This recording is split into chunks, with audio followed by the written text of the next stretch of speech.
Hardcore Lies. Hey guys, Rob from Georgia here with you. I believe, pretty sure it's week 308, and I am your host for Wednesday night here at BodyBags. And just long week, and but wasn't sure leading up to just a couple days ago. I really wasn't sure what I was gonna do in terms of review, but for some reason, I got this thing, Lucio Fulci's 1990 Cat in the Brain. Well, I got it in my brain, and I couldn't get it out, so I thought, let's revisit this thing. And last time I saw this film, I think, there's the Grindhouse release, and this is the pre-Grindhouse release that came out not too long ago. That is actually a step up above this release. But last time I saw this film, I believe, pretty sure, was on the big screen. And there's my ticket I keep in my case. And I saw this movie. This was my first Lucio Fulci film on the big screen. And the second film to follow that up would be, I got the privilege to see his 79 film Zombie on the big screen, which was just, that was so much fun. I don't know what could top that other than maybe seeing The Beyond or City of the Living Dead on the big screen. But Cat in the Brain. So I kind of got the older Grindhouse release, which is fine. It's a double disc. It's got some cool thing. But before I do this, we are talking A Cat in the Brain, 1990, or as it was known here when it first released here, I think, Nightmare Concert. Of course, Lucio Fulci directs and writes. His cinematographer, Alessandro Grossi, this is his first film, actually, as cinematographer. Of course, Frizzi returns to compose, which is awesome. And, of course, we see Lucio Fulci as himself, or should I say, Dr. Lucio Fulci, Brett Halsey, Riyadh Simone, and David L. Thompson round out the cast. And,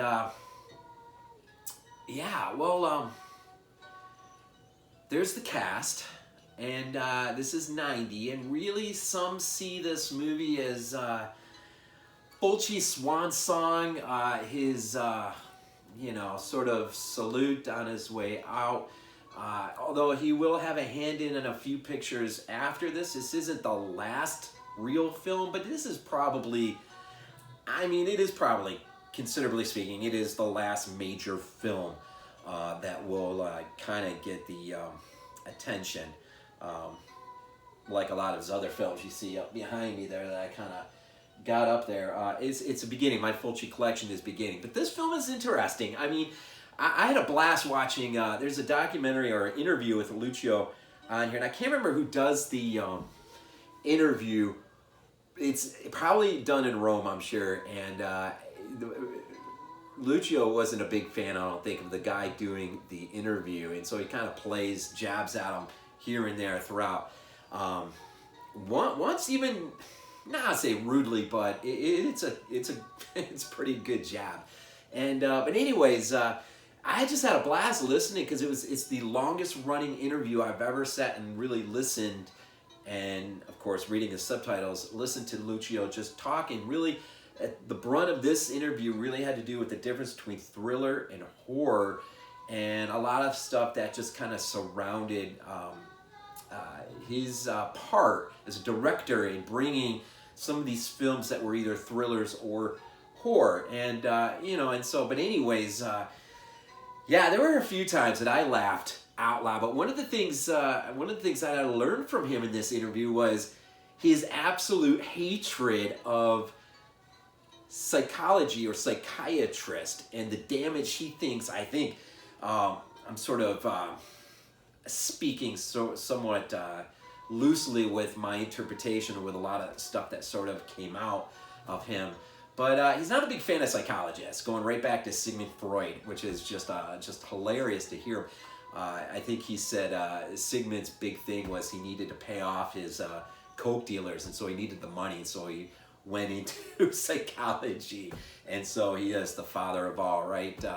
But he goes, he doesn't, I think the thing about psychology and the psychiatrist that nags him the most is this issue with violence in cinema, and does it create further violence? Does it cause people, when we see movies, does it cause us to want to commit acts of violence? And so really the heart and brunt of this film is really, you know, it's sort of a psychoanalytical probe. It's almost autobiographical. It's sort of, he doesn't really talk about himself. He is a very private person, and he is a man that has had to endure a lot of tragedy in his lifetime, in his family. And so he doesn't really talk inwardly a lot. And so I would say that to say that Lucio is really looking inward and reflecting throughout this particular film, it might be a bit of a stretch. I'm starting to see this movie now as more of a shot across the bow at psychology in general, and almost in an attempt to make a mockery of some of the things that he had contempt for. And so, but really, the idea, the plot of the story really is, it's a film within a film, and it's a film that kind of looks at itself. But I think there's other things going on here. But the basic idea is Lucio plays himself. He's a film director, and as he's filming a movie, the line between what is reality and what is film, in the sense of what he's shooting, is being blurred to the point where he's starting to get confused in terms of, is he seeing real or not real? Is he committing acts of violence or isn't he? And the problem is, he almost, you know, in order to head off a mental breakdown, he'll see, and which is just absolutely hilarious to me to think about this movie now after this interview that I saw him in, but he will go seek the aid of a psychologist, which is the last thing that he would do. And I think there's a point to this because of the role of the psychologist, and I don't know how far out to get into spoilers or anything.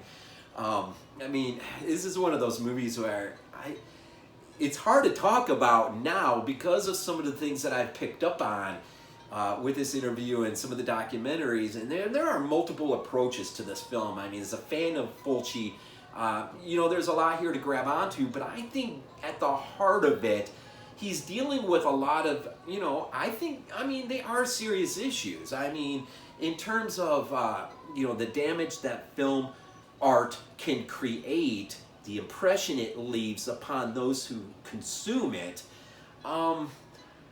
is a valid concern, but one that has its limits in terms of the bottom line here. It's, you know, movies don't cause people to commit acts of violence. People commit acts of violence because those people have something a little bit wrong going on upstairs.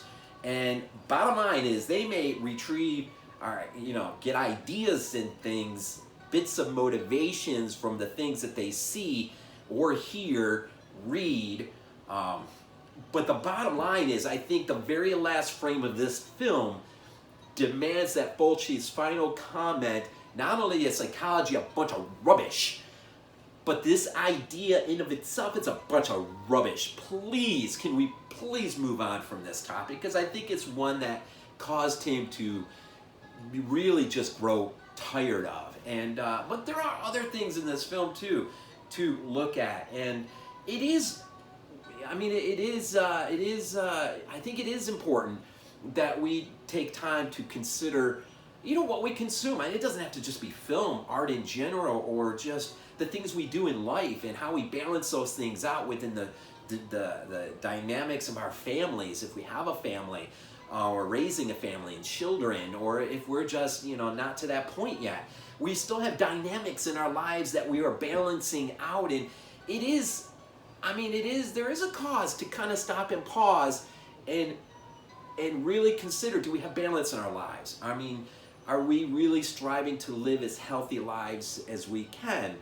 But I mean, that's sort of a side note here. I think really, bottom line here is Fulci was, this was a dream come true. I mean, he's like a fanboy being able to be, not just in his own film, but in a horror film, but one that takes opportunity to be self-reflective, look back at itself, but sort of with a humorous grin, kind of shake it off like a dog shakes off water, right?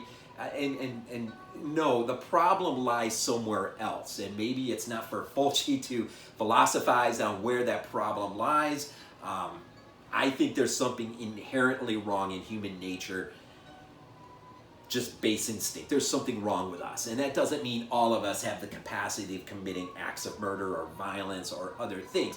It just means perfection is not attainable on this plane of existence. For whatever, however, discussion for another day. I have my own thoughts on the issue, but the point is Fulci's really having fun with this. And you know, as far as a film within a film, he sort of takes, he really deals mostly with the films that have just of late, The Ghost of Sodom, Touch of Death, find major pieces that are showcased within this film or reworked to an extent. You do get Frizzy's work here, and you get some nods to the Beyond.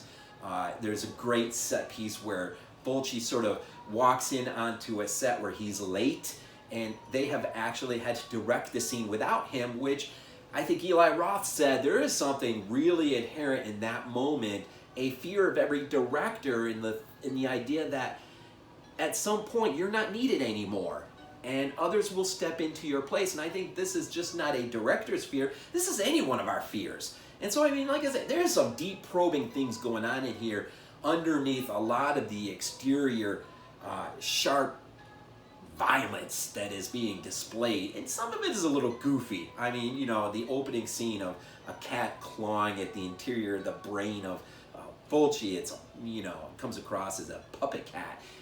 But I mean, I think he's asking us to kind of have fun, but at the same time, if you choose to be a little self-reflective, be reflective on your own life. But in the end, I think I think he was taking a real shot at psychology in general and his beef with it. Not so much different, I think, than Deodato did with Cannibal Holocaust. And his shot across the bow at journalism. I don't know if it's that far removed from that example, but you know, so there's a lot going on here, and so you know, and he does have his trials that he needs to overcome in this film, and quite frankly, at least as his character is portrayed, Lucio does become self-obsessed and worried that perhaps maybe he is being impacted to an extent. But I think in the end, he probably just shrugs it off as going, nah, not really. And so he plays with his audience. And I think he hopes and wishes that much of his audience would be made up of psychologists, because the message is really, I think, aimed for them, generally speaking, or pointedly is aimed right at them. So anyways, I think that's my rant. It's, you know, like I said, Fulci swan song, really 90, he's, you know, just, I think 6 years removed from leaving us.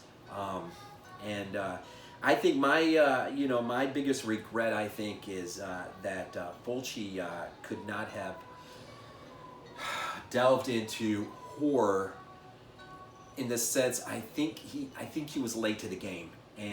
But the moment he had was just, I mean, look, I don't think anyone gets H.P. Lovecraft the way Fulci got Lovecraft. I mean, the Gates of Hell trilogy, as it is just steeped in Lovecraft.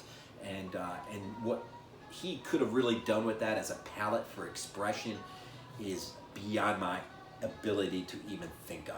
I mean, you know, I am becoming a really big fan of Fulci, and I don't know if any director can remotely even come close to what he did on film to what Lovecraft did with words.